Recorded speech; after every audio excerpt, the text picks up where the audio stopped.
Top quality और consistent performance के लिए सिर्फ सिल्वर पंप नाम याद रखना। સુરતના મહુવામાં વહેલી સવારે 2 જ કલાકમાં 3 ઇંચ વરસાદ ખાબકી ગયો। છેલ્લા 3 દિવસથી મહુવા તાલુકામાં સતત વરસાદ વરસી રહ્યો છે।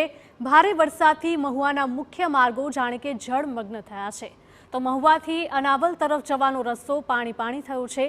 કાછલ ગામ પાસે પણ ભરાયા છે ઘૂંટણસમા પાણી। સાવચેતીના ભાગરૂપે બેરિકેડ મૂકીને રસ્તો બંધ કરવાની ફરજ પડી હતી, તો વાહન ચાલકો પણ અનેક રસ્તા ઉપર અટવાયા હોય તેવા દ્રશ્યો સામે આવ્યા। તો અનેક વાહનો પણ પાણી ભરાવાના કારણે બંધ પડી ગયા હતા, જેથી વાહન ચાલકોને ભારે હાલાકી વેઠવાનો વારો આવ્યો છે। તો સુરતના મહુવામાં વહેલી સવારે 2 જ કલાકમાં 3 ઇંચ વરસાદ ખાબક્યો છે, જેના કારણે સમગ્ર વિસ્તાર પાણી થયો છે। દ્રશ્યોમાં પણ જોઈ શકાય છે કે રસ્તા ઉપર પાણી ભરાયેલા છે અને આ પાણીમાંથી પસાર થવા વાહન ચાલકો મજબૂર બન્યા છે। છેલ્લા 3 દિવસથી મહુવા તાલુકામાં સતત વરસાદી માહોલ જામ્યો છે।